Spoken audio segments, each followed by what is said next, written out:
Bienvenides, bienvenidos a todos a este espacio, que es un espacio de conversación. Yo soy Viviana Benchusha, formo parte del grupo, del colectivo que fue convocado por Piso 16 para pensar juntos en este seminario, que es una especie de alternativa o de lado B del programa de Piso 16, que como ustedes saben tiene este propósito de buscar herramientas para compartirlas con ustedes para la sostenibilidad de proyectos culturales.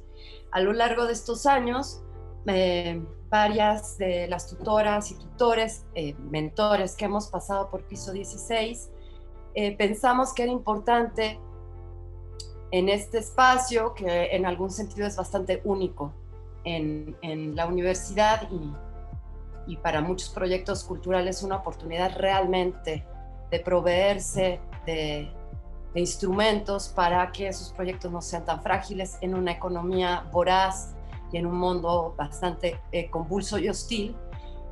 Nosotras pensamos que era importante pensar también desde otras economías, desde otras formas de convivialidad, desde otras formas de organización colectiva, desde otras políticas eh, en el sentido de la deliberación colectiva para los proyectos culturales. Y pensamos eso porque muchos de los proyectos que ustedes cuidan, ¿no?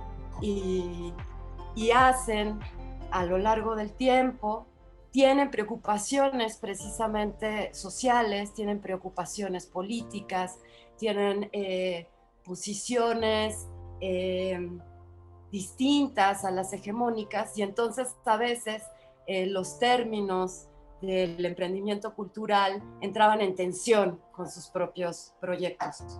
Y eso por un lado. Y por otro, con la pandemia se volvió mucho más apremiante, mucho más urgente esta reflexión colectiva, que además por todos lados, desde la filosofía hasta la vida cotidiana, en los huertos de barrios que se empezaron a organizar para sostenerse, en las formas de apoyo mutuo que empezaron a surgir aquí, allá y acullá, en México y en Latinoamérica especialmente, para que los circuitos de artistas pudieran sostenerse. Pensamos que era el momento de ponernos en sintonía, ¿no? De algún modo, con esa colectividad.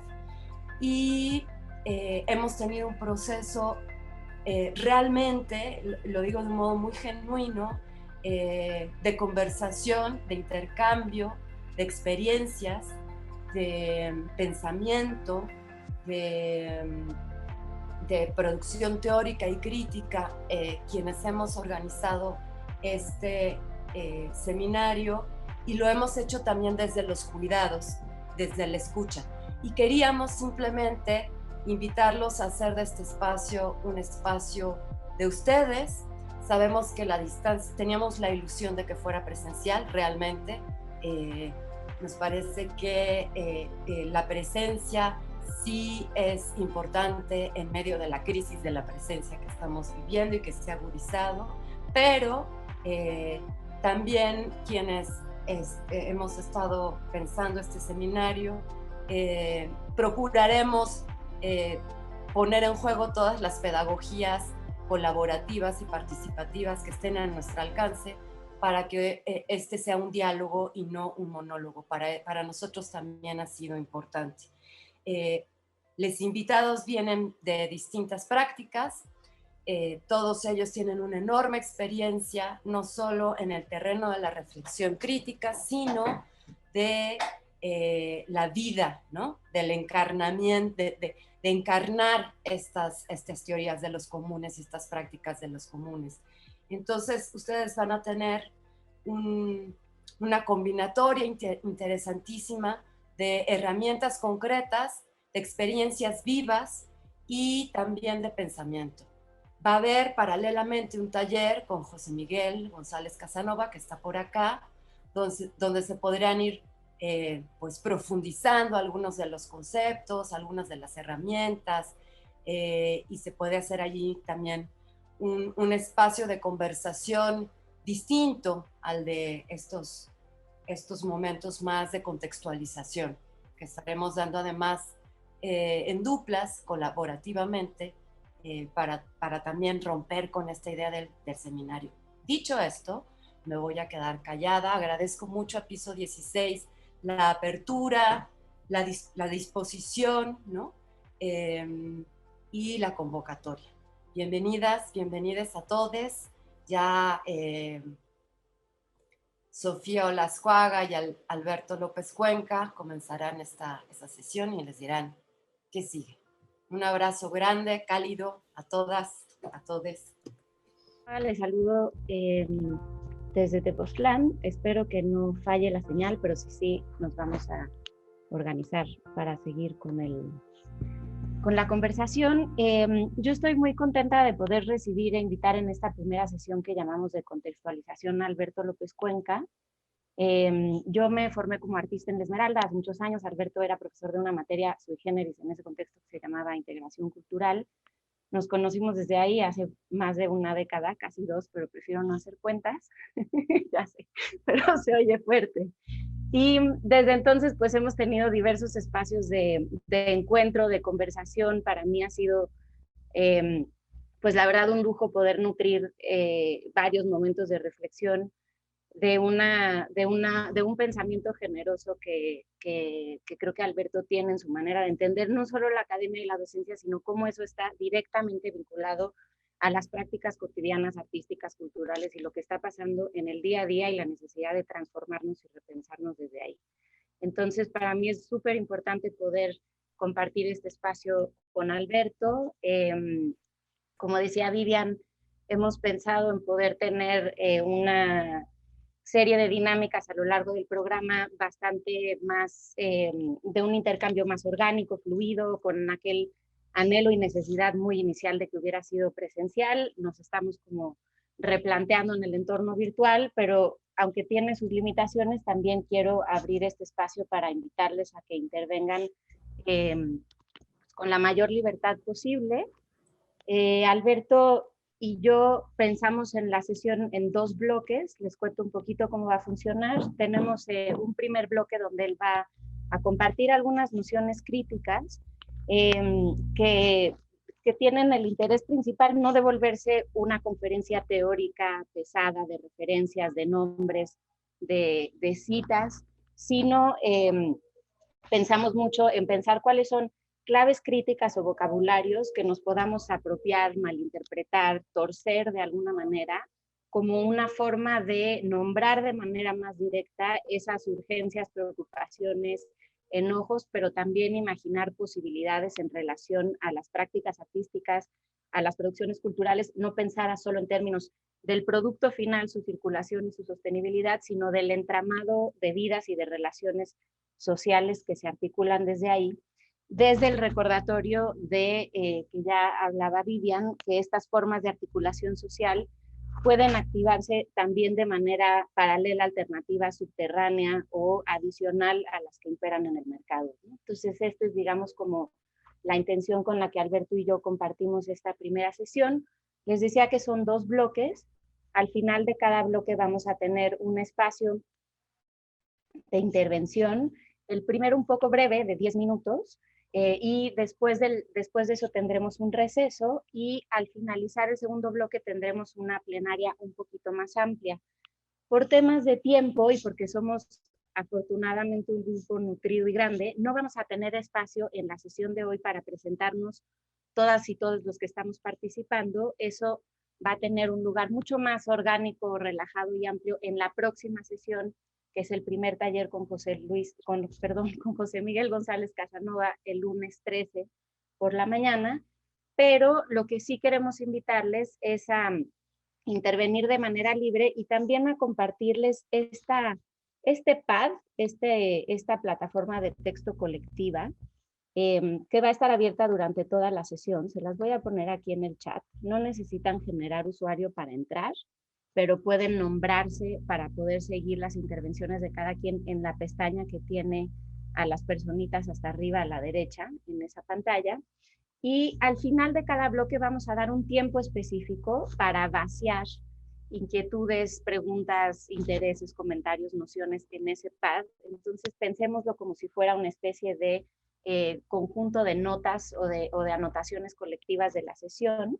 Está abierta todo el tiempo, pero al final de cada bloque vamos a dar un tiempo específico para vertir ahí, ¿no? Entonces, para quienes les funcione escribir en paralelo, está abierto el pad, pero quienes se quieren mantener más bien enfocados en la sesión, al final de cada bloque hay un espacio para bajar. Les pedimos que piensen en este pad como una manera de hacer una especie de huella de qué es lo que resuena, se piensa, llama la atención o identificamos a partir de esta primera sesión, y que quedará también como una memoria para las siguientes discusiones, la sesión de taller el lunes, etcétera, ¿no? Entonces, bueno, muchísimas gracias de nuevo a Piso 16 por este espacio, gracias a todas las que se interesaron en participar, y Alberto, pues bienvenido otra vez. Sofía, muchas gracias por la amable presentación, a Vivian también, a Julieta. Es un gran placer estar con ustedes acá, echando a andar este seminario, ¿no? que dialoga pues, con la iniciativa de Piso 16. A mí también me gustaría empezar haciendo quizás un breve apunte pues desde dónde estamos hablando, ¿no? Es decir, yo soy empleado de una universidad pública, de la Universidad Autónoma de Puebla, en un programa de posgrado, en una maestría en estética y arte, y yo me imagino que como la gran mayoría de ustedes, me mueve cierta insatisfacción en términos del propio funcionamiento institucional o la capacidad. Hay como una asimetría entre lo que la institución te insta y te estimula a pensar y a reflexionar y a discutir y a debatir, y lo que te permite hacer, ¿no? De alguna manera hay una suerte de tensión ahí muy paradójica, ¿no? Entonces seguro que al igual que muchas de ustedes, desbordamos, y yo creo que cuando hablaba antes de Sofía pues del tiempo en el que hemos estado como dialogando, trabajando, hemos tenido oportunidad de colaborar en distintos momentos a lo largo de casi 2 décadas, me temo, Sofía. Creo que tenía que ver con llevar esas formas de pensamiento, esas inquietudes, esas insatisfacciones y también esos anhelos a otros lugares, a unos emplazamientos más intersticiales que a lo mejor eran un terreno baldío o estaban en proceso o nunca se iba a construir nada. Y entonces creo que hemos intentado desplazar esas reflexiones acotadas en la academia y el tipo de prácticas que están asociadas con ellas a otros lugares, ¿no? En ese lapso temporal. Por eso acepté con enorme gusto y enorme placer y enorme entusiasmo participar en el seminario junto a personas cuyo trabajo, y no diría más que cuyo trabajo, cuya forma de trabajar, me permitiría como enfatizar, me interesa especialmente y respeto especialmente, ¿no? Pues por supuesto el trabajo de Vivian, no solo como editora, sino como tallerista, ¿no? como detonadora también de espacios de experimentación. El caso de José Miguel también, ¿no? Y su vínculo y su inquietud de años con la experimentación pedagógica en el ámbito de las prácticas artísticas, y el propio papel de Sofía, intersticial, ¿no? Entre muchas instituciones. O sea, lo que estoy intentando decir es que, y por supuesto en un lugar como este, ¿no? En Piso 16, una iniciativa ¿no? Pues que promueve Julieta y todo su equipo, ¿no? Es decir, hay algo ahí, ¿cómo les diré? Me parece que hay un emplazamiento para poder experimentar y para poder imaginar en una forma que aún no está institucionalizada, ¿no? Y en fin, lo que quiero decir con esto es que por eso estoy acá, básicamente, porque no como académico o como transmisor de contenidos y saberes, sino como experimentador, como alguien que creo que al igual que ustedes está movido por una inquietud, por una insatisfacción, por un momento de dislocación también terrible, ¿no? Y no terrible del último año y medio, terrible de hace mucho tiempo, ¿no? Terrible quizás de las 2 últimas décadas en las que ha habido un proceso paulatino, ¿no? De desgaste, ¿no? De las instituciones y de la propia función social de la cultura y de las formas de subsistencia ahí, ¿no? En fin, todo este rollo para un poco contarles por qué me entusiasmó sumarme a la conversación con todos ustedes, ¿no?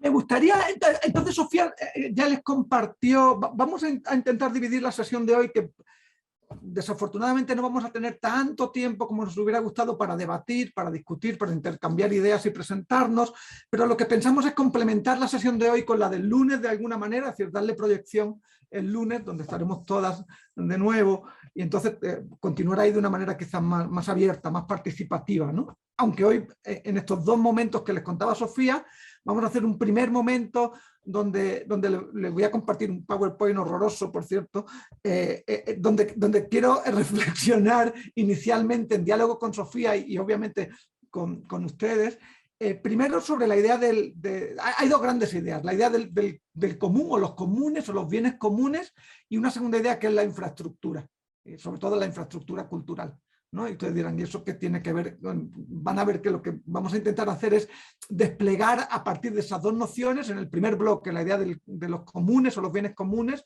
y en el segundo la idea de infraestructura. Vamos a intentar desplegar y llamar la atención sobre el vínculo entre los comunes o los bienes comunes y la reproducción social. Es decir, que la manera en la que producimos, ya sea cine, performance, libros, talleres, no solo genera bienes, objetos, experiencias, sino que reproduce formas de organización social al llevarse a cabo. ¿Sí? Voy a intentar detenerme en ese primer bloque, en esta idea, y en que esa forma de reproducción social embona, conecta dimensiones humanas y no humanas, ¿sí? Es decir, tecnológicas y formas de subjetividad que no son necesariamente humanas.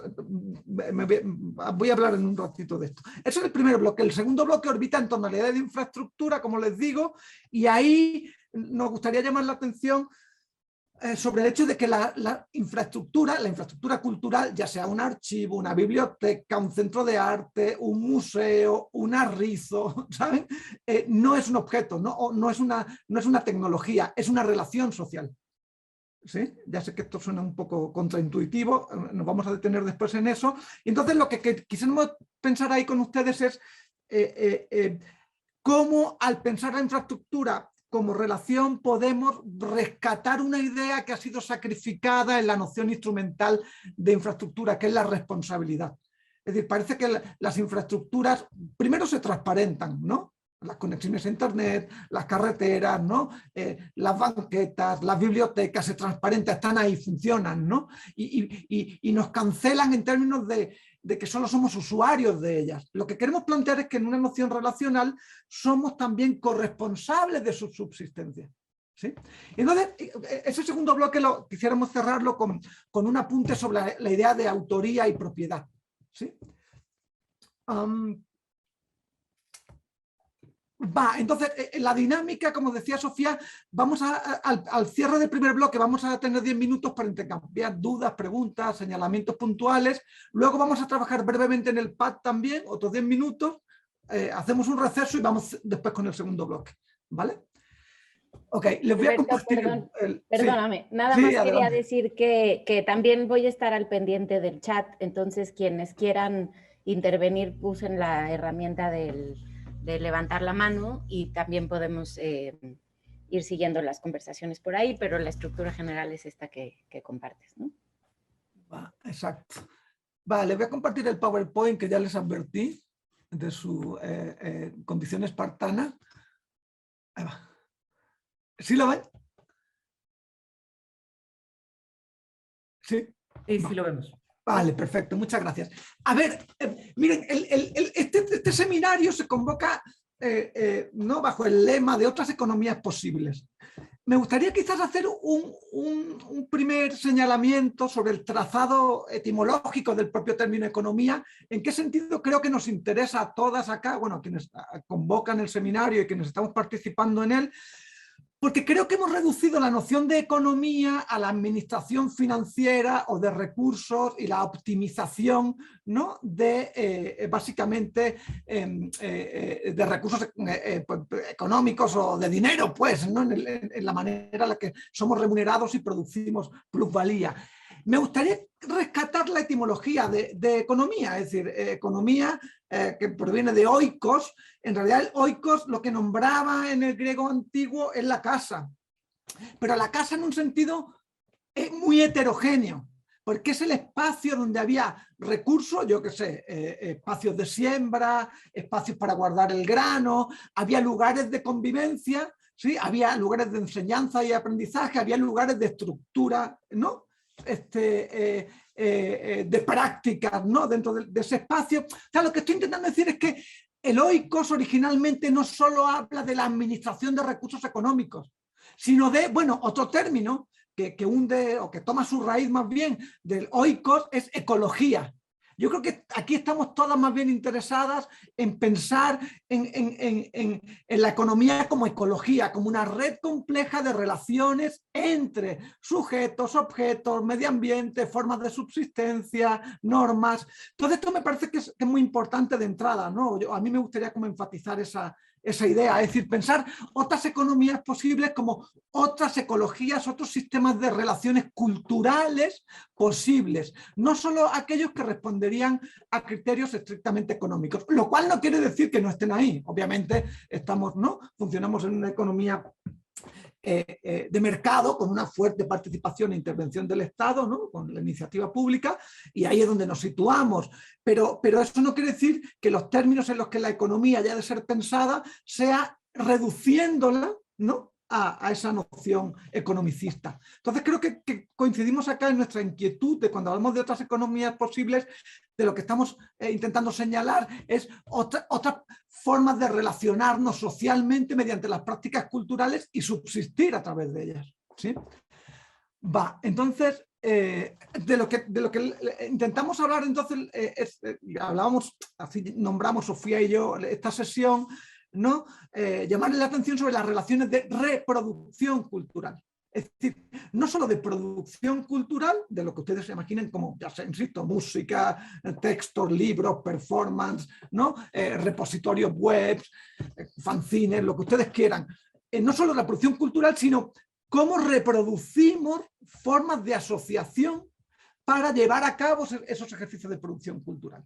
Entonces, queremos plantear eso en términos de infraestructuras del común. Por eso la sesión, como les decía, la vamos a dividir en una reflexión inicial sobre la idea de los comunes y una segunda sobre la idea de infraestructura, ¿va? Bueno, entonces, en un primer momento, quisiera llamarles la atención, intentar hacer una distinción entre tres nociones que me parece que son muy importantes. Separar, distinguir, matizar la de lo público, la de lo privado y la de lo común. O sea, ¿qué es lo que nombra eso de lo común, que está tan en boga por otra parte, ¿no? Tan de moda ya, ¿no? Cualquier cosa, cualquier práctica se invoca, ¿no? En términos de los comunes, de la comunidad, de la comunalidad, ¿no? ¿Qué estamos nombrando con eso? Entonces, me gustaría iniciar con esa distinción. Luego quisiera llamarles la atención sobre el hecho de que eso que llamamos los comunes es un ensamblaje o es relacional. Es decir, no es una cosa, ¿sí? Sino que es una articulación social, sociotécnicamente compleja. Perdón que hable así como tan raro, pero luego si quieren intentamos como desmontar esos conceptos, ¿sí? O sea, tan raro quiero decir tan con un registro así como tan académico, pues. Entonces, pensar lo común como una forma de relación, de articulación, y antes les anunciaba ya, entre elementos humanos y no humanos, ¿sí? Espacios, tecnologías, medio ambiente, ¿sí?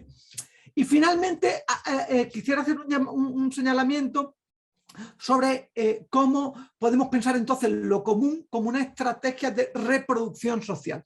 Creemos que eso que llamamos como lo común o los comunes, los bienes comunes, vuelven a reconectar algo que el modo de producción preponderante de mercado pues tiende a separar, ¿sí? Que básicamente lo que producimos cuando producimos bienes culturales es también nuestras propias formas de relación social. O sea, lo voy a decir así groseramente, nuestra vida. Es decir, en relación con la manera, o sea, la manera en la que producimos aquello que producimos, produce también a su vez, aunque pasa esto de una manera soslayada, nuestras propias formas de vida, de subsistencia. Por eso quisiera cerrar llamando la atención sobre la necesidad de volver a reconectar el trabajo con el hacer, con el mantener y con el cuidar, porque parece que hemos desconectado esos distintos planos, ¿va?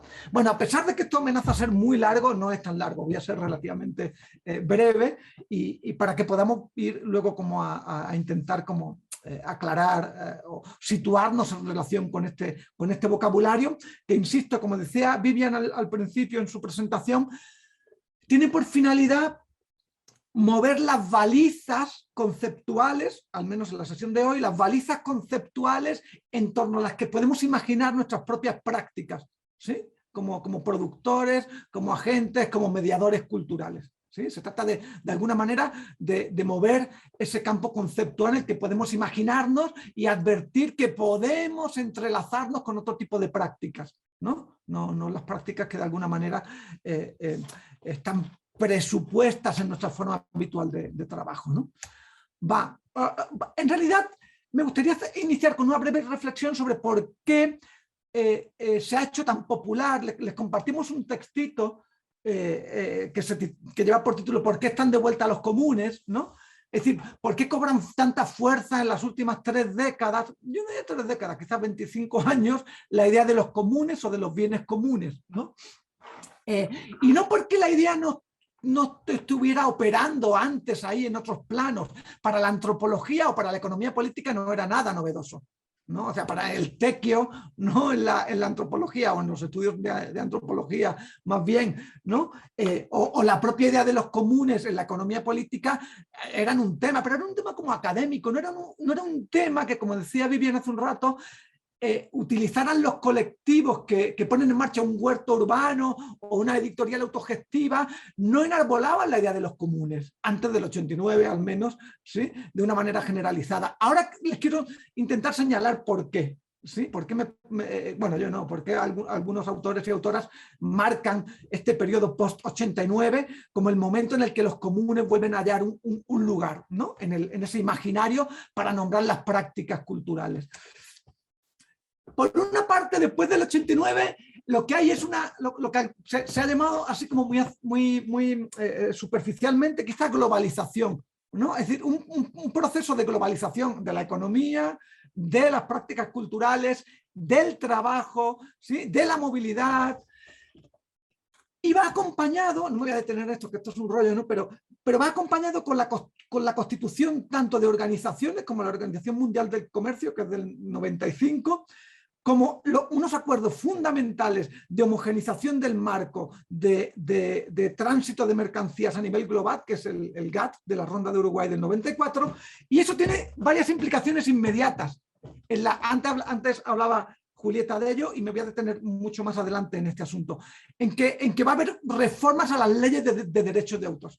No es casualidad que después de la entrada en vigor del NAFTA, ¿no? del TLC, en México reformara su ley de derechos de autor, que databa del fines de los 40. ¿Sí? O sea, básicamente en 50 años no había tenido ningún interés en reformar la ley de derechos de autor, pero se hace después de la firma de ese tratado. Como, me atrevería a señalarles, se volvió a hacer el año pasado. Si recuerdan ustedes, en 2020 hubo una reforma de la ley de derechos de autor muy polémica, muy interesante. La del 96 pasó de noche, como que a nadie le interesó especialmente, y la de 2020 generó una gran polémica. O sea, desde Greenpeace a Artículo 19 se movilizaron contra la reforma a la ley de derechos de autor, lo cual nos hace pensar en que se ha rearticulado profundamente la ecología de la cultura digital.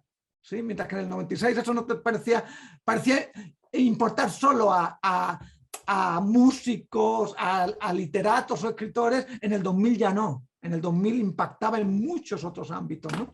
En fin, lo que estoy intentando decir es que se produce por una parte un proceso de privatización, ¿sí?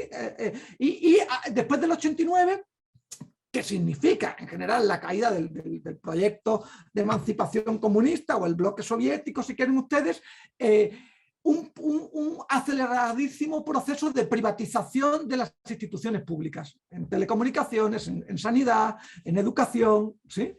Y entonces es en esa coyuntura donde, al menos para el historiador Peter Linebaugh, surgen los comunes, surgen con mucha fuerza en esta tensión entre el auge, digamos, de la globalización privatizadora y la retracción del Estado. Surgen muy fuerte en el imaginario global la idea de los comunes o de los bienes comunes, ¿sí? Él señala 4 momentos. Uno es la caída del muro de Berlín, que para él significó, y esto es muy interesante, me gusta mucho la manera en la que él lo plantea. Dice, la caída del muro de Berlín significó que se volvía a hacer otra vez imaginable un comunismo sin partido comunista, perdón, un comunismo sin Estado, un comunismo sin politburó, un comunismo social, vamos a decir. Y es muy interesante, es como si la caída del muro hubiera liberado la idea de que podemos participar en un bien común, ¿sí? Es lo que nombraría el comunismo, una sociedad sin clases, pero sin la mediación totalitaria del politburó, ¿no? Del partido, y esto me parece que es muy interesante, ¿no? Digamos que la caída del muro, para algunos, deja huérfano un imaginario de emancipación marxista, si quieren, pero para otros libera ese imaginario, ¿no? Y hay muchos colectivos y colectivas que empiezan a operar precisamente con ese principio de comunalización sin imaginarse vinculados al proyecto comunista, ¿no? De Estado.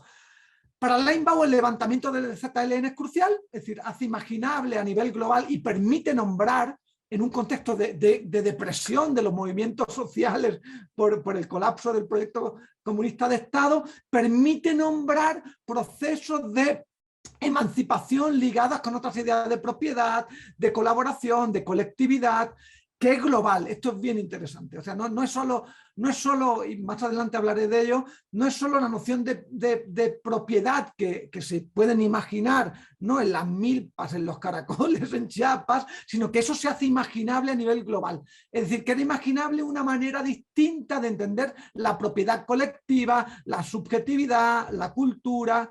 Insisto, y esto en un momento, dice Linebaugh, en que el vocabulario crítico que había estado ligado a los movimientos marxistas o de izquierdas estaban desheredados, básicamente. Entonces, el ZLN juega un papel fundamental ahí. Y de hecho es muy interesante. O sea, creo que no se puede imaginar iniciativas como, bueno, no lo digo yo, lo dicen ellos mismos, ¿no? Iniciativas como Indymedia del 99, o el movimiento, ¿no? Altermundista, que tiene una vida muy breve, eso es cierto, ¿no? Entre fines de los 90 y principios de los 2000, sin la influencia del imaginario zapatista, ¿no? Linebaugh señala el protocolo de Kioto del 97, que nombra el medio ambiente como un bien común. Y esto es muy interesante. ¿Qué quería decir que el medio ambiente era un bien común? Era algo que no pertenecía a ningún estado en particular y que sin embargo afectaba a todos. No por igual, pero afectaba a todos, ¿no? Digo, ahora estamos mucho más familiarizados con esta noción por el cambio climático. El cambio climático, si se dan ustedes cuenta, afecta a todos, insisto, no por igual. Hay una profunda asimetría entre países empobrecidos y países enriquecidos, ¿no? O entre zonas empobrecidas y zonas enriquecidas. Pero lo que hizo imaginable el protocolo de Kioto, piensa Linebaugh, era un bien común que era el medio ambiente. Que no, insisto, no pertenece a nadie en particular, pero afecta a todos. ¿Sí? Y finalmente en la expansión de Internet. Es decir, Internet en el 95 para Linebaugh, yo lo llamaría el corto verano de la anarquía, por hacer un guiño así, ¿no? O sea, de la anarquía en Internet, pues como formas autogestivas y organizativas que yo creo que no duran ni 10 años. O sea, para 2004, 2005, 2006, con el auge de las redes sociales, entre comillas, se acabó la idea de un Internet autogestivo. O sea, Internet queda anclado o va a quedar anclado en nuestra experiencia cotidiana con Google, con Apple, con Facebook, con las mal llamadas redes sociales. Pero entre el 95 y 2004 aproximadamente sí hay todo un imaginario de democracia directa ligado con Internet. Con el acceso abierto, con el free software, ¿no? Con la idea de la programación y de los códigos abiertos. Hay todo un proceso público de aprendizaje, ¿no? En fin, después, si quieren, volvemos sobre esto, pero sobre lo que llama la atención Linebaugh en resumidas cuentas es en otra idea de propiedad. ¿sí? En otra idea de entender las prácticas sociales y la relación con los bienes, me interesa aquí enfatizar especialmente, culturales. ¿Sí? Es decir, que no van a estar ligados a lo público ni a lo privado. Entonces, permítanme que muy sucintamente señale a qué me refiero con esto, ¿no? A ver, lo público ha nombrado históricamente a bienes, ya sea el parque de Chapultepec o las costas de Guerrero, ¿sí? Bienes que son de propiedad universal, es decir, son de propiedad de todos los ciudadanos, ¿sí? Pero que es regulado por el Estado. Es decir, todos somos propietarios, bueno, yo no, pero los mexicanos son propietarios del parque de Chapultepec, ¿sí? Pero quien regula los horarios de entrada o de salida, qué actividades se pueden desarrollar ahí o no, si se le da una concesión a Starbucks o no, no son los ciudadanos, ¿sí? Es el Estado.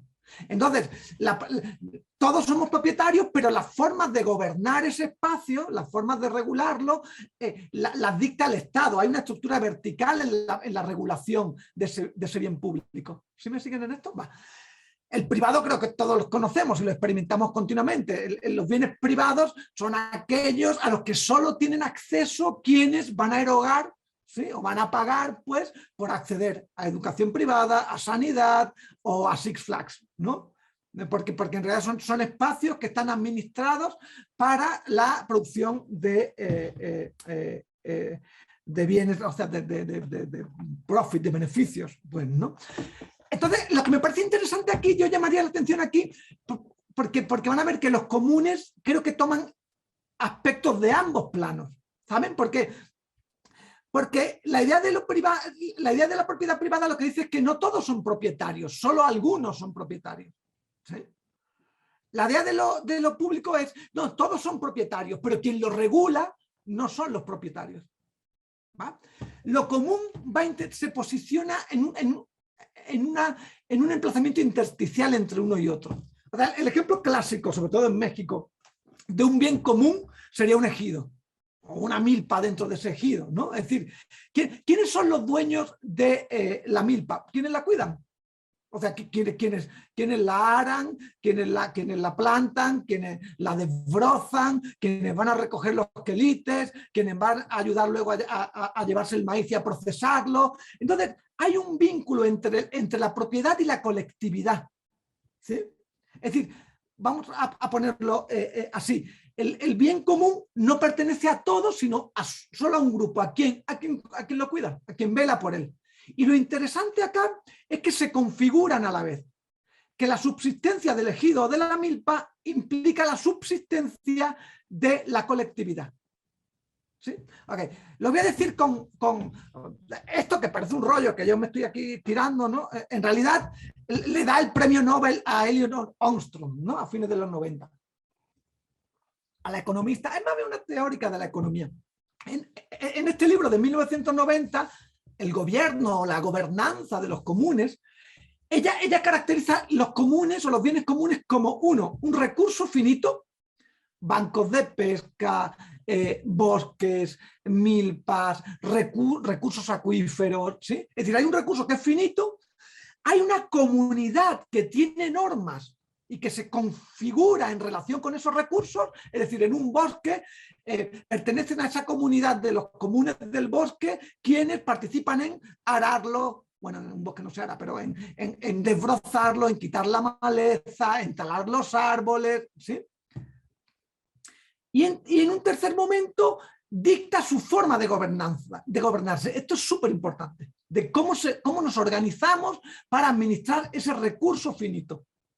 Entonces, hay algo aquí que me parece que es muy importante enfatizar, y es que hay un vínculo que no se puede separar entre el recurso, entre la colectividad y las normas con las que se guía esa colectividad. Lo que ocurre en el plano de lo público y de lo privado es que suelen estar separadas. Es decir, que nosotros no sabemos cómo funciona el Museo Rufino Tamayo, aunque sea un espacio público. Sabemos que tiene un horario, sabemos que podemos acceder a ese horario, ¿sí? Pero no podemos participar directamente en decidir qué horario debe tener, para qué se deben utilizar las instalaciones, para qué se debe usar la colección. Sí, es un bien público. Pertenece supuestamente a todas, pero es regulado, ¿no? Y es normado por una estructura, ¿no? Que dictamina y que excluye a los usuarios, ¿vale? En el caso de los bienes privados, la cuestión clave ahí es que no todos pueden participar, solo quienes pueden acceder ¿no? mediante una erogación económica. Bien, la cuestión clave que me gustaría enfatizar acá es que lo común es un ensamblaje que relaciona lo humano y lo no humano, ¿sí? Me gusta mucho cómo lo dice Linebaugh, este historiador que les digo, ¿no? en el librito que les mencionaba antes. Dice, los comunes no hacen referencia ni solo a los recursos, es decir, ni solo a la biblioteca, a la colección de pinturas, a la Wikipedia, ¿saben? A la colección de fotografías, al espacio donde ensayamos, a la librería donde vendemos... No se refiere solo al recurso, ni solo a las personas, sino, dice él, a una mezcla de ambos. Esto es clave. Aquí es donde radica la idea relacional entre los recursos, que no me gusta ese término, los recursos, porque tiene como una connotación extractivista, de que lo vamos a usar para producir bienes económicos, pero el asunto es que no solo produce valor económico, produce también relaciones sociales, o dicho con el vocabulario de Ostrom, de Leonard Armstrong, formas de organizarnos, formas de gobernanza. Eso es lo que está en el centro de los comunes. ¿Sí? Los comunes implican la conformación de una colectividad en relación con un recurso, un bien, un modo de producción, si quieren ustedes, de gráfica, de cine, de teatro, de bibliotecas, y las normas con las que regulamos esa colectividad, ¿vale?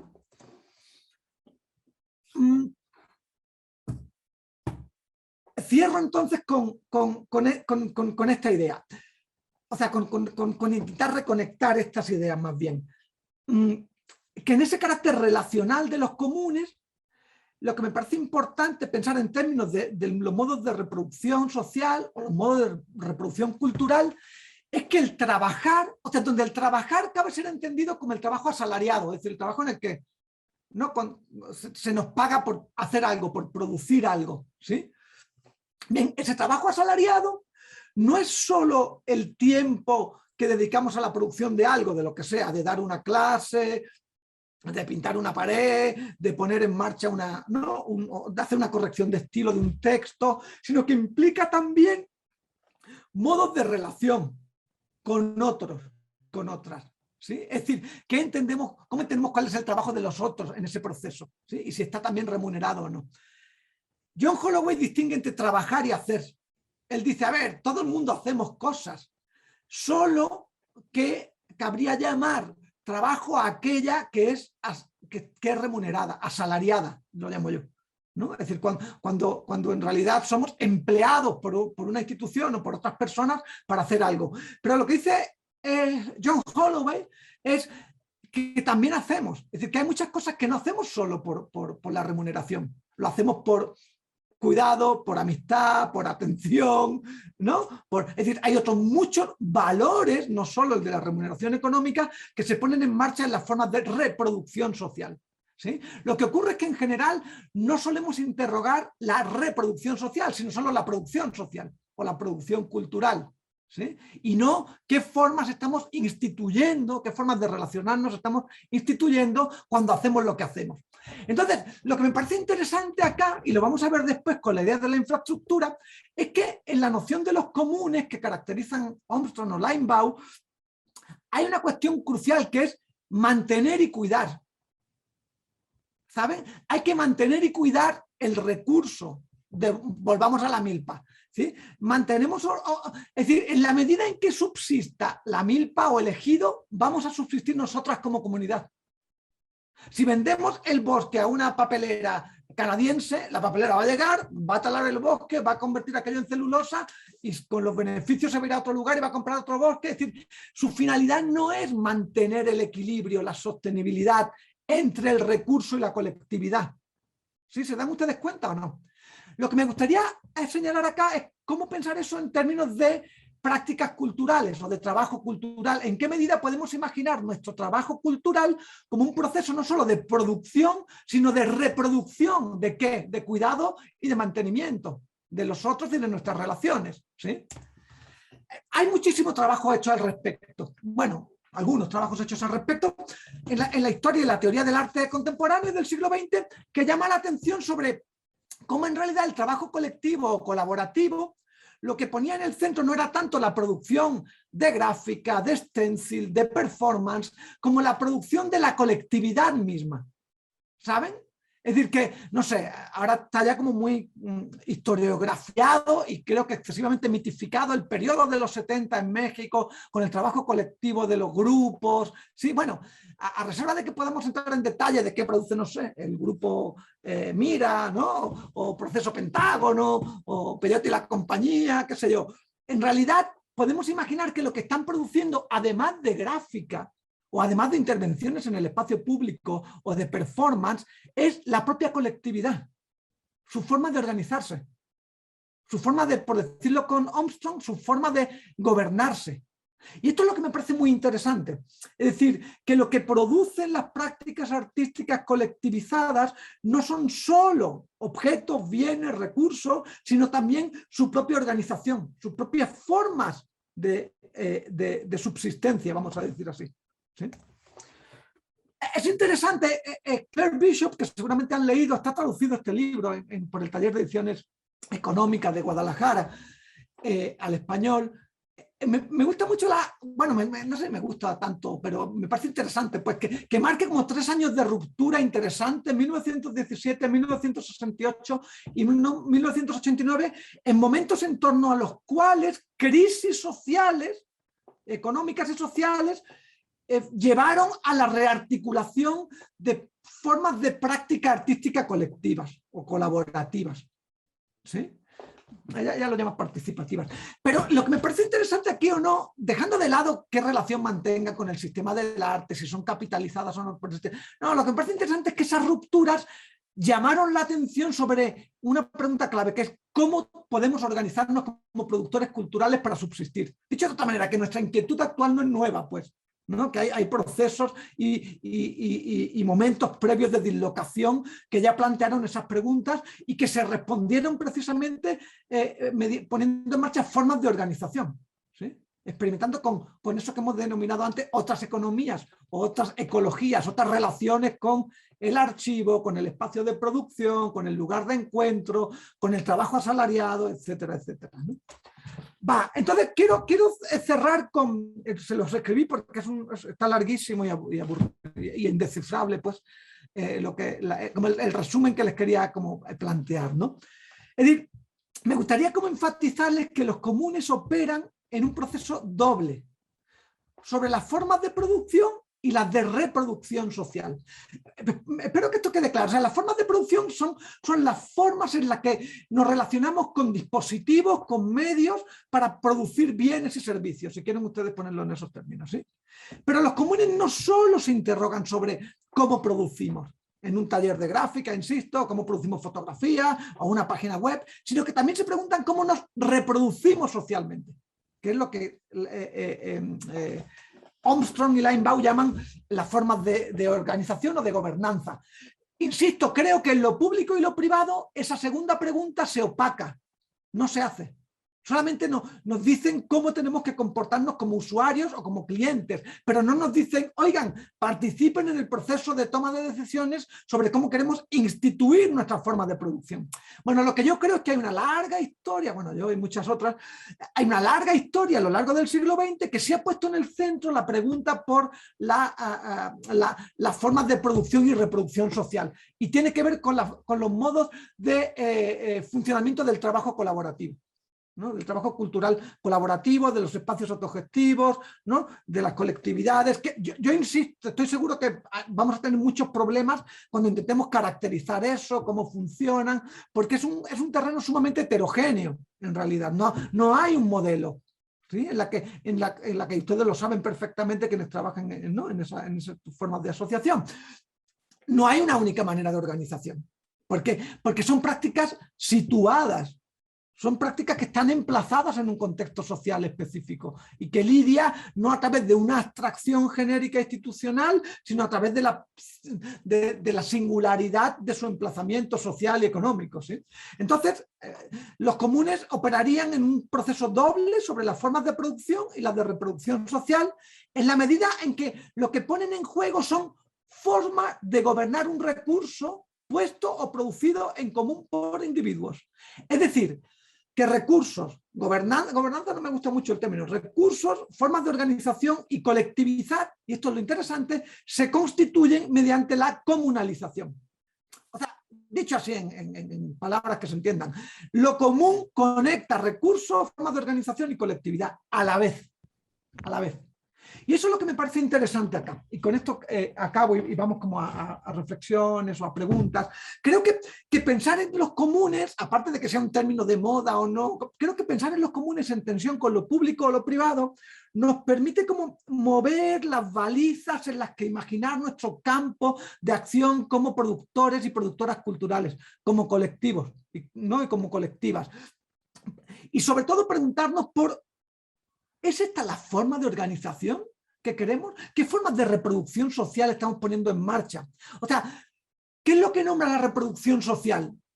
En la arquitectónica actual de la lógica de producción contemporánea, creo que opera todavía con ideas de autoría, de genialidad, de propiedad, de obra, de retrospectiva, ¿saben? De catálogo. Todo ese vocabulario está vinculado con la reproducción social. Lo que estoy diciendo es que los comunes nos permitirían y nos obligarían a preguntarnos, ¿ese es el vocabulario correcto? ¿Necesitamos otro vocabulario para lo que estamos haciendo? ¿Cómo podemos organizarnos a través de ese otro vocabulario? ¿Sí? En tensión, insisto, con lo público y lo privado. No se trata de sustituir, sino de tensionar esa relación. ¿Sí?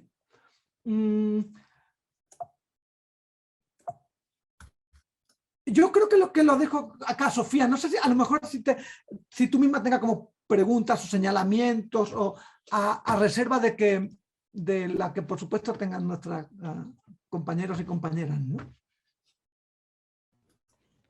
Bueno, recuerdo que para quien quiera intervenir, si quieren levantar la mano o irse apuntando en el chat y de una vez empezamos a circular la palabra. A mí me parece muy importante, aunque suene un poco repetitivo, esto que mencionabas al principio, ¿no? De que la relación entre recursos, colectividades y formas de organización, como el desglose, digamos, de esta noción desde el pensar nuestras prácticas y nuestras maneras de relacionarnos y de generar dispositivos también que participan culturalmente de las producciones y las comunidades que hacemos, es que esta manera de entender ese carácter relacional del que hablabas al principio tiene que ver con que lo que producimos, esto que hablabas, ¿no? Que la teoría económica tiende a ocultar una obviedad, que es que lo que producimos o generamos no es solamente ese producto cultural, sino que estamos poniendo en acción a través de las formas de organizarnos relaciones y formas de vida, ¿no? Entonces, cuando tenemos la pregunta que atraviesa todo el proceso en Piso 16 de la sostenibilidad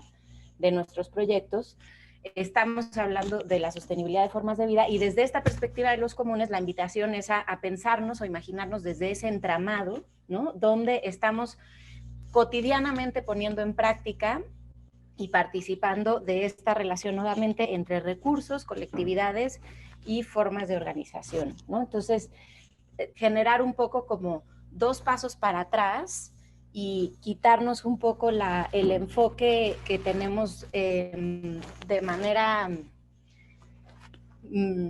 más encaminado, digamos, por la cultura de la que participamos cotidianamente de manera hegemónica, a mirar lo que hacemos como el producto, ¿no? Entonces, dar estos tres pasos para atrás y decir, lo que estamos reproduciendo son formas de vida y al mismo tiempo esto que hablabas, que enfatizabas al final, que es lo que yo quisiera pues convocar al grupo a que podamos ir seguir asimilando, digiriendo y desmenuzando, que es que hay agencia, ¿no? O sea, que en tanto trabajadores culturales, al reconocernos dentro de este entramado, tenemos también una posibilidad de ejercer y de poner en práctica decisiones y elecciones sobre cómo habitamos ese producir o esa reproducción social, ¿no? Entonces, hacia eso es a lo que quisiera yo tal vez.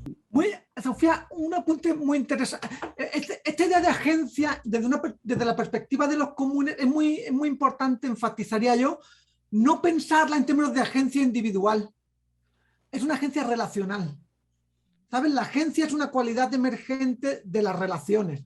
¿Sabes? Como, vamos a ver, ¿por qué podemos tener este seminario hoy aquí? ¿Porque yo tengo agencia? ¿Porque López Cuenca está ahí en Cholula? No, güey, porque hay una conexión de internet, porque hay computadoras que han hecho, no, que están hechas con la explotación del trabajo de la mano de obra china, porque hay, es decir, ya sé que eso no es una obviedad, pero lo que estoy diciendo es que es un ensamblaje sociotécnico complejo. A eso me refería cuando hace un rato hablé de ensamblaje sociotécnico. Es decir, la agencia emerge en esa relación. Entonces, hay algo que es muy interesante acá, porque si pensamos en esos términos relacionales, y lo vamos a ver después cuando tomemos la infraestructura como ejemplo o caso de reflexión, hay todo un horizonte de posibilidades imprevistas, pues, de formas de agencia.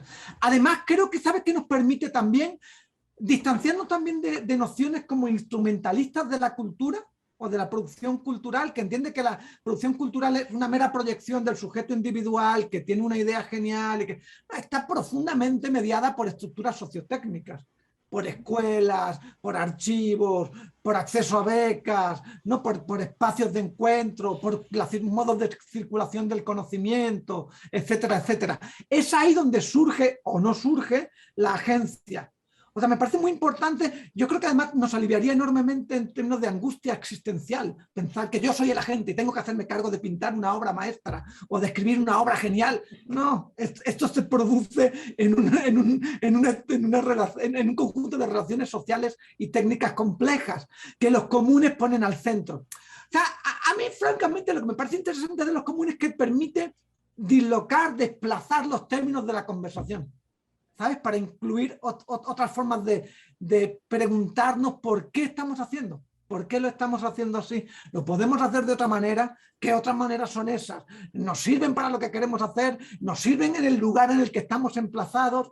Porque me parece que permite hacernos cargo de esa agencia de una manera situada y no de una manera abstracta o genial, que es súper estresante, insisto, ¿no? Que solo invita al consumo de Ritalin, ¿no? Y así a bloquear como la angustia vital, ¿no? Creo que si socializamos la agencia, la sociotecnificamos, hay unas posibilidades ahí mucho más placenteras, mucho más gustosas, y también mucho más distribuidas en términos de cuidado y atención. Después vamos a volver sobre eso. Pero hay algo ahí que se olvida quizás cuando pensamos que un bien cultural o una institución cultural lo que nos da es un servicio. ¿Sabes? Entonces nosotros vamos como ciudadanos o como público o como usuarios, sí, pero no cuidamos la infraestructura cultural.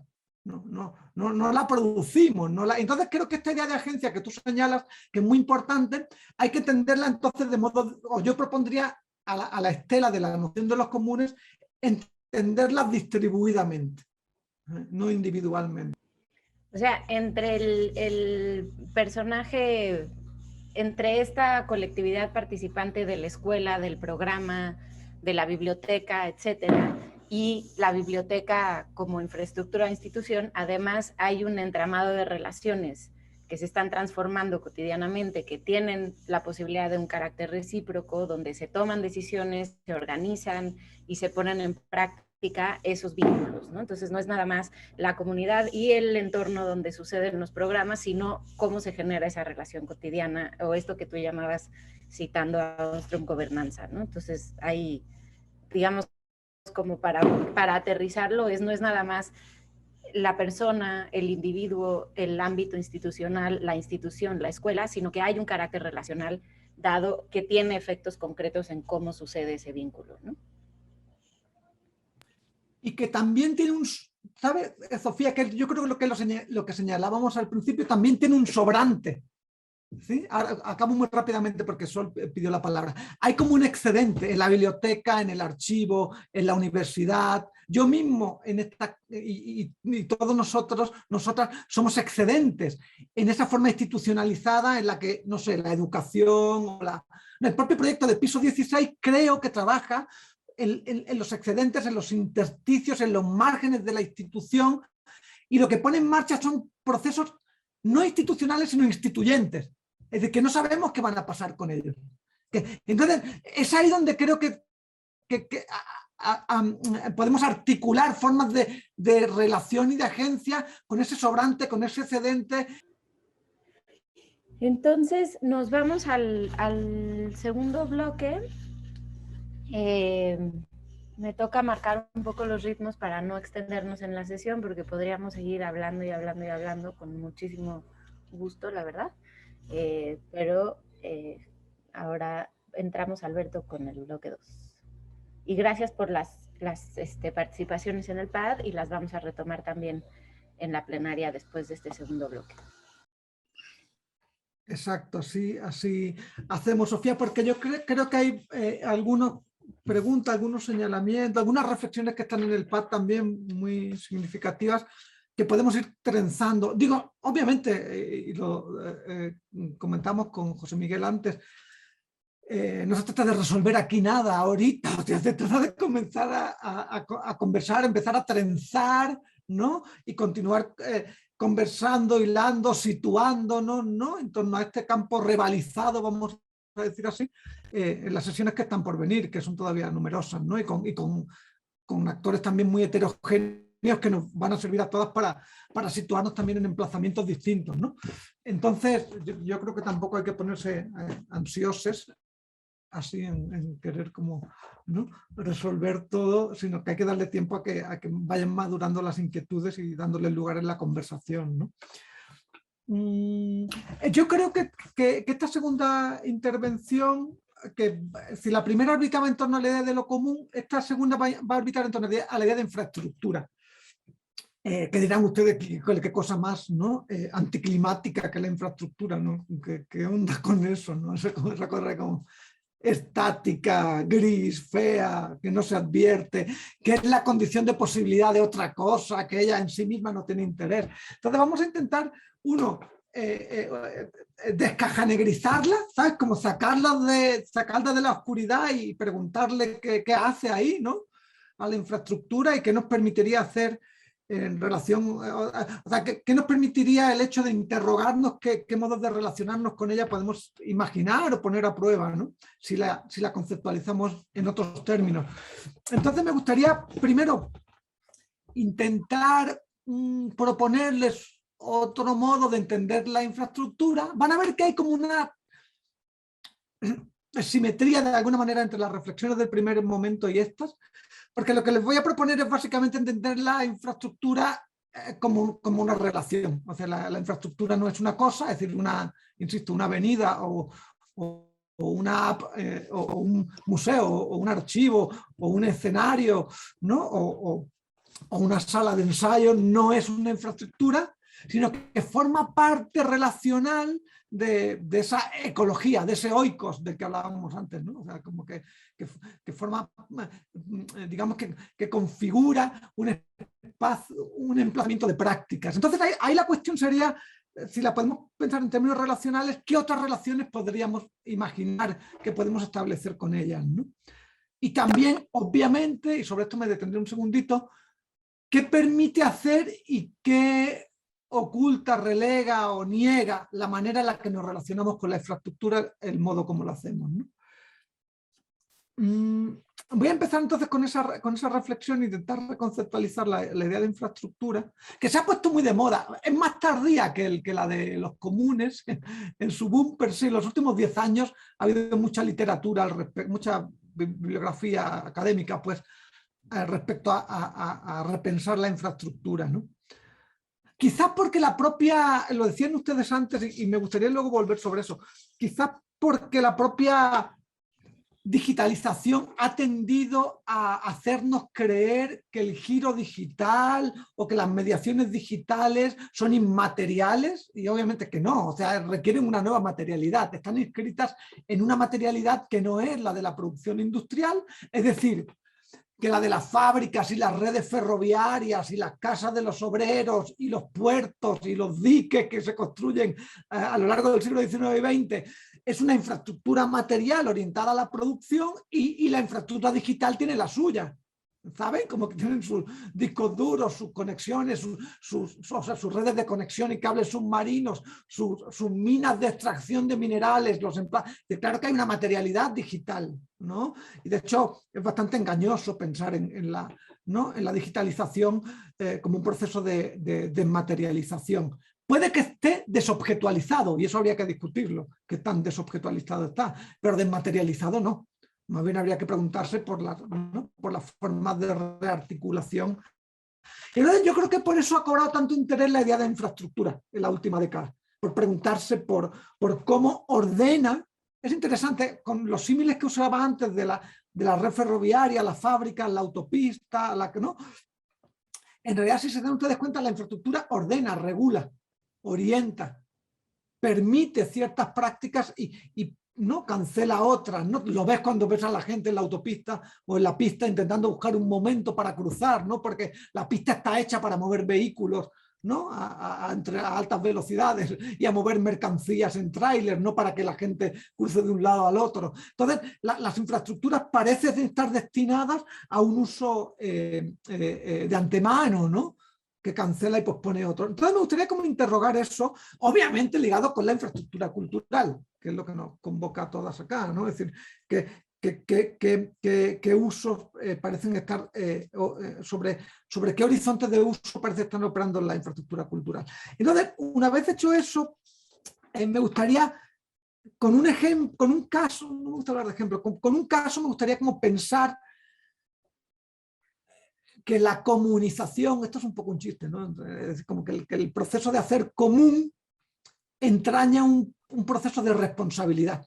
Volver a introducir la responsabilidad en las formas de relacionarnos, ¿no? En lugar de la delegación, en lugar de nuestro rol como usuarios, volver a pensar en la responsabilidad. ¿Y qué implica eso? Entonces me gustaría hablar de un caso que seguro conocen y puede ser muy estudiado ya, pero me parece que es muy claro, que es el de tecnologías indígenas comunitarias, ¿no? Que es una iniciativa que, junto con Rizomática, ahora les hablaré de eso, se inicia, pues se pone en marcha en 2016 en Oaxaca, ¿no?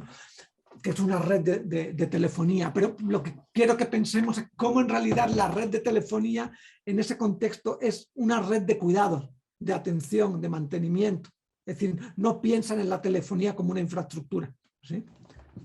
Y luego me gustaría hacer un señalamiento sobre la idea de autoría y de propiedad cultural en este contexto, ¿sí? Eso son como pinceladas más bien. Les voy a compartir la pantalla de este genial PowerPoint que va a cambiar así el decurso de la pedagogía contemporánea. Ahí queda. Vale. Entonces, me voy a detener entonces en estas tres ideas, ¿no? La noción de infraestructura, la de comunización o de lo común como responsabilidad, y eso lo haré pensando en el ejemplo de TIC, de tecnologías indígenas, telecomunicaciones indígenas comunitarias, y luego en esta noción me gustaría reflexionar sobre la noción de autoría y propiedad, sobre la paradoja más bien, ¿no? Se puede haber una autoría sin propiedad, ¿no?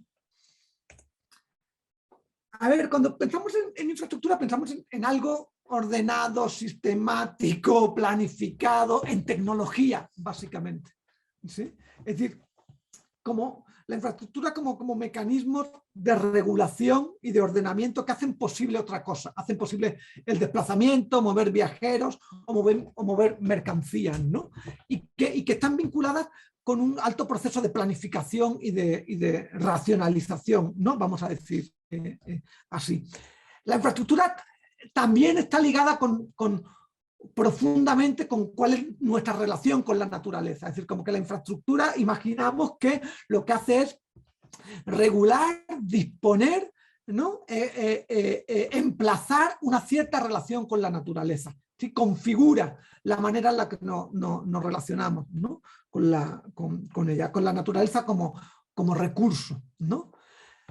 Entonces, por tanto, es un medio para su explotación. Es decir, la infraestructura parece jugar un papel crucial en articular nuestra relación con el entorno en términos extractivistas y en términos instrumentales. Es decir, la infraestructura parecen operar, pues estoy describiendo pues como una noción, ¿no?, instrumental de la infraestructura, que es la más extendida, pues parece operar con una noción de previsión o de cálculo, es decir, que la intervención que hace la infraestructura en la ciudad o en el espacio natural, entre comillas, lo que hace es prever un tipo de acción o de modo de relación, ¿sí?, con esos espacios, ¿no? A mí me gustaría proponer... entonces, hay algo que me parece que es muy interesante acá, enfatizar de entrada. Por lo general la infraestructura es invisible. O sea, por lo general la infraestructura no se ve. O sea, parece que la infraestructura funciona en la medida en que no se detecta. Pero aquí me gustaría señalar una asimetría profundísima. Tenemos una relación asimétrica con la infraestructura. O sea, no todas las clases sociales, no todos los grupos, no todos los estamentos sociales tenemos la misma relación con la infraestructura. En algunos casos se ve más que en otras. En unos casos se permite más la participación en ella que en otras, ¿sí? Entonces, hay una dimensión también situacional, de nuevo, en relación con la infraestructura, ¿sí? Otro aspecto sobre el que parece operar la infraestructura es que solo se ve cuando se descompone, ¿no? Como que la infraestructura no se ve, no se advierte más que cuando deja de funcionar. Cuando se cae internet, cuando no funciona el teclado, cuando se desborda el alcantarillado, cuando se produce un socavón en una autopista, entonces se ve la infraestructura, se advierte la infraestructura. ¿Sí? Parece que la infraestructura en todo, hasta ese momento es opaca, ¿no? Bien, frente a esta descripción, que es una descripción así como genérica de infraestructura, les quiero proponer en la línea de lo que se ha dado en denominar el giro infraestructural, pues pensarla en términos relacionales, ¿no? Entonces, me gustaría enfatizar 5 rasgos en los que me parece importante pensar la infraestructura para disociarla de este carácter instrumental y opaco, ¿sí? En el que habitualmente emplazamos las infraestructuras. Uno es que las infraestructuras son multiescalares. Es decir, que un satélite opera a un nivel planetario, ¿sí? A una escala planetaria, pero a la vez a una escala micro, opera con el código binario. Sí, o sea que las infraestructuras atraviesan distintas escalas, ¿no? Es decir, que en nuestra propia relación con, yo qué sé, el amor, el sexo, el deseo a través de las plataformas o de las denominadas redes sociales, del Tinder, ¿no? En realidad están atravesadas por espacios sumamente íntimos, ¿sí? Desde el que nosotros proyectamos nuestras pulsiones personales y su mediatización masiva algorítmica. ¿Sí? Es decir, que las infraestructuras entonces atraviesan distintos planos. O sea, yo prefiero hablar de escalas, ¿sí? Atraviesan distintas escalas de la existencia. Por escala, el término escala, no me voy a detener en eso ahí, que me interesa especialmente, pero el término escala es ambiguo, pues, más que ambiguo es polisémico, pues, significa múltiples cosas, pero entre ellas es que ordena. ¿Sí? Es como la escala musical, que secuencializa, ¿no? Ordena. Dicho eso de paso, ordena excluyendo. Tiene que dejar cosas fuera. Que haya 12 sonidos en la escala, no, 12 notas más bien, la escala musical es arbitrario, pues, ¿no? Podría haber 14 o 13, en fin. A donde voy es que ordena. Y también una escala en su propia noción etimológica te lleva a otro plano. Una escala es una escalera, ¿no? La escalera te permite ascender o descender, te hace cambiar de perspectiva. Entonces, lo que quiero decir es que la infraestructura ha de ser pensada entonces multiescalarmente, desde lo doméstico a lo global, ¿sí? Desde lo material a lo inmaterial. Es decir, funciona como puentes entre escalas múltiples, ¿vale? Las infraestructuras son relacionales, es decir, las infraestructuras no son cosas que relacionan personas o espacios o tiempos, sino que constituyen relaciones, configuran relaciones. Esto, de nuevo, me parece que es muy importante porque si no vamos a pensar las infraestructuras como si fueran herramientas, ¿saben? Como cuando pensamos que un martillo lo que hace es vincularnos a nosotros con un clavo y que lo que hace... Sí, pero es que un martillo se puede usar para muchas otras cosas. O sea, un martillo se puede usar para filosofar, ¿no? En realidad, quiero decir, o sea, a donde voy es que la infraestructura puede emplazarse en distintos tipos de relaciones y que no están previstas siempre todas de antemano. Esto me parece que es muy importante.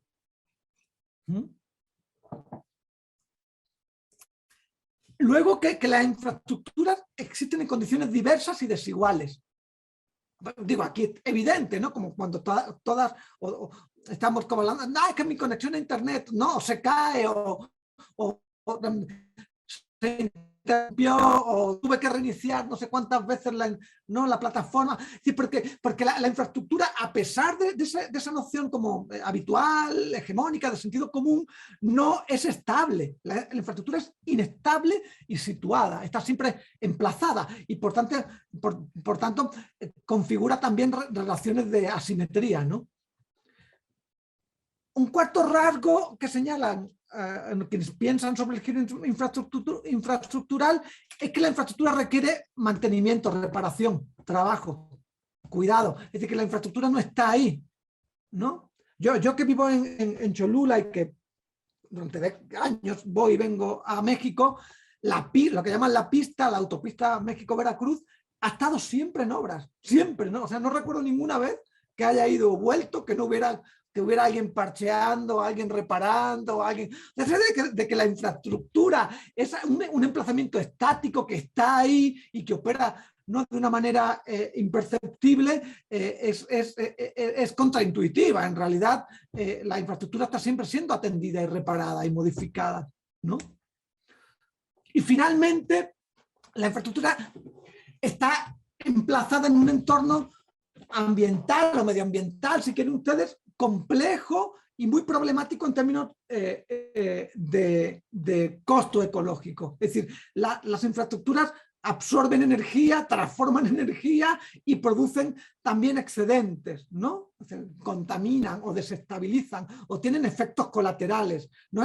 Es muy interesante. En ese mismo recorrido de ida y vuelta en la autopista, pues no, Puebla-Veracruz, México-Veracruz, te encuentras continuamente montones de fantasmas que han retirado en las obras, vigas, restos de balizamientos de concreto. Es decir, hay un excedente, la infraestructura produce todo un excedente, un sobrante de desechos que modifican, transmutan de una manera no prevista el propio lugar en el que se emplazan, ¿sí?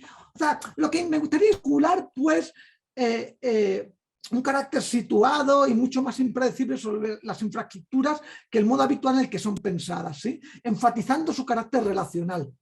Bueno, y ustedes dirán, bueno, y todo este rollo, ¿por qué no tenemos que tragar esto, ¿no? Porque lo que me gustaría plantearles es es decir, que las infraestructuras culturales no son espacios.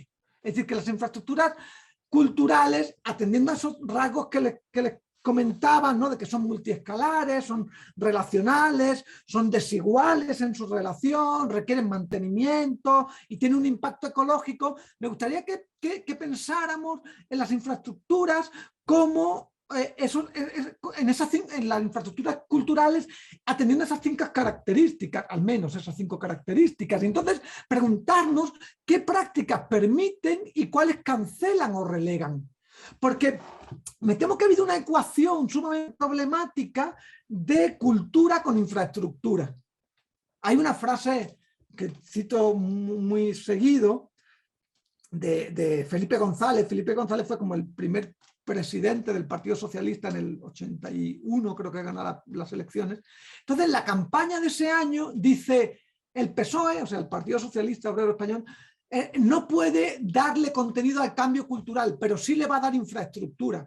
Infraestructura fue construir decenas de bibliotecas, centros bueno, decenas tampoco fue tan rápido, fue un proceso bastante más lento, centros de arte, ¿no? Pero los concibieron solo como edificios. No pensaron nunca, o sea, no lo pensaron en términos relacionales, multiescalares, qué desigualdades o no. De hecho, es alucinante. Uno de los últimos centros que se inauguran en Córdoba, en Andalucía, que es le cambiaron, es el C3, el Centro de Cultura Contemporánea.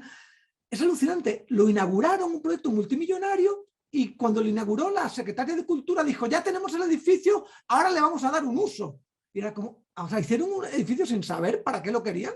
O sea, ¿en qué red compleja de relaciones culturales, sociales, económicas iba a intervenir? No, porque en general las políticas culturales piensan la infraestructura cultural como edificios. Piensan que lo que tienen que hacer es edificios. ¿sí? Y no son edificios. Es decir, en realidad lo que me parece que deberían estar pensando es en qué tipo de red compleja, social, técnica, económica van a intervenir y qué pinta ese edificio en ese entramado, pues, ¿no? A mí me encanta citar, pero por desgracia, perdón que insista como en el caso español, me disculpo porque claro que tenemos ejemplos acá. De hecho, quité ejemplos acá porque el caso de Puebla me irrita especialmente y hubiera podido estar como el resto del tiempo hablando de eso. Pero traigo a colación esta cita de la ministra de Cultura en 2005, que luego fue vicepresidenta del gobierno hasta hace muy poquito, hasta hace unas semanas, donde dice esta barbaridad, a mi juicio, en 2005. Dice: la creación de infraestructuras culturales ha ido en ocasiones por delante de la necesidad social, anticipándola y haciéndola posible. Es decir, es que hemos hecho infraestructura cultural sin saber qué diantres es lo que necesitábamos, es lo que está diciendo. Es decir, hemos creado los centros de arte, las bibliotecas, los espacios de exposición, anticipando la necesidad y haciéndola posible. O sea, generando yonkis, ¿no? O sea, hago la infraestructura cultural y ahora ustedes se tienen que adaptar a la infraestructura cultural que yo les produje, ¿no? Borré el slide sobre Puebla, que era el que venía a continuación, porque me iba a llevar así como horas despotricando y trayendo a colación epítetos denostativos, porque en los últimos 10 años se han construido 11 centros culturales, o sea, museos, centros de arte, sin colección, sin director, sin curadores, sin espacios de pedagogía, son edificios, básicamente. Piensan que la infraestructura cultural son edificios y la infraestructura cultural, lo calcules o no, tiene impactos multiescalares, relacionales, que afianzan la desigualdad, ¿sí? que pasan por alto, que tienen que ser mantenidos y reparados, ¿no? Y que tienen costos medioambientales, ¿no? Entonces, en ese sentido, me parece que es muy importante preguntarnos en qué ecologías complejas se inscriben las infraestructuras culturales, para qué las queremos, cómo operamos, ¿sí? En general, la infraestructura cultural parece que sirve como acompañamiento a grandes reordenamientos urbanos, ¿sí? Es decir, se imaginan como cosas, pues básicamente, como acompañamientos, ¿no? Claro, ustedes dirán: bueno, pero a ver, aquí nadie somos como ni directores ni directoras de grandes centros culturales. Es cierto, y es cierto. Y entonces lo que es llamativo ahí es precisamente cómo hay todo un conjunto de colectivos, de grupos, estos tres que son los que he tenido oportunidad como de conocer más cercanamente, de trabajar más cercanamente con ellos y que están sobre todo ligados con el hacktivismo, es decir, con las mediaciones digitales y con imaginar sus espacios como laboratorios de experimentación, de enseñanza, de apropiación, en distintos lugares, ¿no? Técnicas Rudas y ADA en Puebla, acción directa autogestiva, Surciendo en Chiapas y el Rancho Electrónico en Ciudad de México. Lo que me interesa en estos tres casos es que imaginan la infraestructura cultural como un espacio de encuentro, de negociación. O sea, imaginan que la programación o que las computadoras o que una rizo o que un taller de serigrafía son formas infraestructurales de mediación social. Ponen en el centro qué relaciones van a producir. O sea, justo lo contrario de Carmen Calvo, la ministra no, bueno, vamos a hacer un edificio y luego ya vemos, ¿no? ¿Qué hacemos? No, vamos a ver. ¿Qué actores sociales tenemos? ¿Qué necesidades tenemos? ¿Qué escalas vamos a conectar con nuestra intervención? ¿Qué relaciones podemos establecer entre distintos agentes y qué agencias vamos a provocar con nuestras intervenciones? ¿Qué desigualdades vamos a continuar enfatizando o podemos replantear en nuestro ejercicio? ¿Qué va a implicar en términos de aprendizaje, de mantenimiento, de nuestro proceso de atención y reparación? ¿Sí? ¿Qué costo medioambiental va a tener? Es decir, ¿nos va a hacer depender del grid, de la retícula energética? ¿O va a tener cierta autonomía respecto a esa dependencia, ¿no? Entonces, me parece que si pensamos la infraestructura desde esta perspectiva y no como cosas o como edificios, lo que se abre en realidad, la infraestructura cultural obviamente, lo que se abre entonces es un horizonte para pensar el carácter situado de esas infraestructuras. ¿Sí?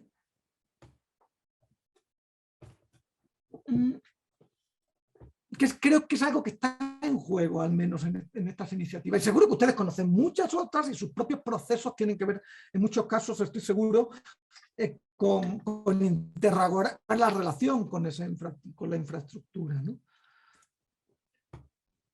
Bien, en esta coyuntura, entonces me gustaría intentar conectar esta idea de esta noción relacional de la infraestructura cultural con la comunización. O sea, la idea con la que habíamos cerrado el primer bloque respecto a los comunes es que los comunes operan de una manera relacional, o sea, conectando recursos, reservorios, dispositivos, formas de saber, con colectividades que se constituyen, esto es importante, luego quiero detenerme en esto un segundito, que se constituyen a la vez que el recurso a través de formas de organización, ¿no? Entonces lo que me gustaría pensar es si pensamos en que comunizar la infraestructura es dar espacio a la responsabilidad y al cuidado. Es decir, ¿qué ocurriría si alguna de estas infraestructuras que les mostré, bueno, las de Puebla no se las mostré, pero ¿qué ocurriría si esos edificios los imagináramos como parte de un ensamblaje de comunicación de las prácticas culturales? Es decir, que hubiera que imaginar formas de organización, formas de subsistencia, formas de reparación y mantenimiento y por tanto formas de aprendizaje, formas de operar multiescalarmente. Es decir, creo que lo que surgiría ahí es la necesidad de hacernos responsables, ¿no? Me gustaría hablarles de un proyecto que está muy estudiado. Si buscan en internet van a encontrar de hecho muchísimos trabajos al respecto, que es una iniciativa de rizomática, que es un proyecto iniciado entre otros por Peter Bloom en 2009, que planteaba la necesidad de producir, dicen ellos textualmente, infraestructuras de telecomunicaciones alternativas, ¿sí? En emplazamientos o lugares donde tanto la iniciativa pública como privada no le interesó generar infraestructura de comunicación. Entonces ellos, quizás el proyecto que más se conoce y que todos citan y que yo que les voy a citar ahorita acá, es uno que logran poner en marcha en 2016 en 16 comunidades de la Sierra de Oaxaca, entre ellas Villatalea de Castro, que lo que hace es generar una red de telefonía comunitaria entre miles de usuarios que les va a permitir conectarse Oaxaca, Puebla, Hidalgo, Guerrero, es decir, y obviamente entrar en el grid, en la red nacional de comunicación y a través de internet en la internacional. Entonces, con aquella polémica reforma de telecomunicaciones, ¿se acuerdan? De 2013, 13-14, que se implementa durante lo que fuera aquello de Peña Nieto. Estos logran colar el proyecto de que les den una concesión, ¿sí? Entonces, lo que es interesante es que les dan la concesión de telecomunicaciones. Aquí viene como un relato así. Si entran en la página, insisto, hay como muchos, creo que les busqué un artículo, bueno, luego se lo pongo en el chat. Hay un artículo que a mí me gusta mucho de Claudia Magallanes y de Leandro Rodríguez, que se llama "Danos un móvil, un celular y construiremos una comunidad", ¿no? Donde relatan con mucho detalle, está en inglés, ¿no? "Give us a mobile and we'll make up a community". Cuenta con mucho detalle, ¿no? el proceso de operación de telecomunicaciones indígenas comunitarias. Pero lo que me parece interesante, sobre lo que quiero llamar aquí la atención, es que cuando la han descrito no como una red de telefonía, no como la socialización de infraestructura o de tecnología, sino como una organización social. ¿Por qué es una organización social? Y esto es lo que me parece que es interesante, sobre lo que me gustaría llamar la atención. Porque en realidad la colectividad de usuarios de la red, de esas 16 comunidades originalmente, 18 posteriormente, tienen que organizarse como colectividad para que funcione la infraestructura. Le tienen que dar cuidado y mantenimiento, ¿sí? Tienen una cuota de recuperación, creo que son 60 pesos mensuales, ¿sí? Funciona entonces, no genera solo una colectividad de usuarios que utilizan los teléfonos celulares conectados a esta red, ¿sí? Sino que genera también una colectividad que cuida la red y que en la medida en que existe la red, existe la colectividad. O sea, a donde voy con esto es que me parece que aquí se pone muy claramente en un primer plano, la dimensión multiescalar de la infraestructura. ¿Sí? Es decir, desde el espacio doméstico al espacio regional o nacional, si quieren ustedes. El carácter relacional, ¿sí? El vínculo y la exclusión en términos de paliar o no desigualdades, es decir, comunidades que están fuera de la red de comunicación y que articulan sus propios modos de infraestructurar sus relaciones, ¿no? Y la noción de trabajo y de mantenimiento, y obviamente su dependencia, ¿no?, medioambiental. Es decir, me parece que todo eso está en juego. Es decir, no se trata de comprarse un celular, de ponerle el chip y de que ya tienes acceso a la red, sino que tener acceso a la red implica negociar, disputar, cuidar, atender, y en ese proceso conformar la colectividad. La colectividad no está ahí de antemano.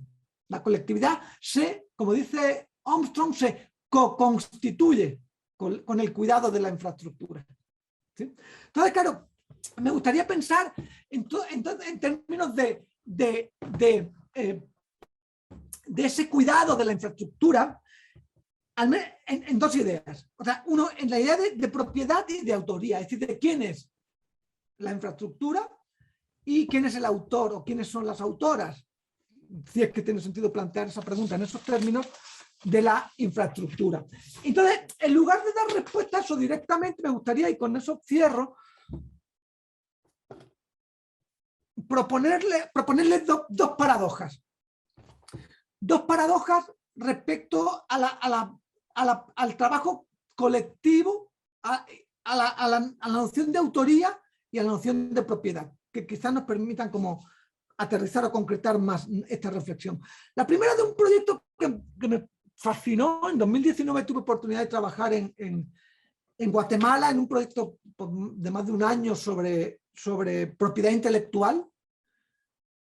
Pero estuvo interesante porque el proyecto, aunque reunía a productores musicales, a editoriales, a artistas visuales y urbanos, a músicos, a colectivos de teatro, a académicos, la iniciativa que más me interesó fue el de Movimiento Nacional de Tejedoras Mayas, que es una asociación que se pone en marcha en 2014 y que reclamaba que se estaba produciendo o sea, la manera en la que ellas producían tejidos, la forma y el conocimiento que tienen respecto a sus formas de saber hacer, estaban siendo expropiadas, ¿no? Estaban siendo sustraídas por multinacionales y por empresas y por intereses privados que estaban explotando esa forma de saber, pero si ustedes cuenta, esa forma de saber no tienen un propietario, es una colectividad.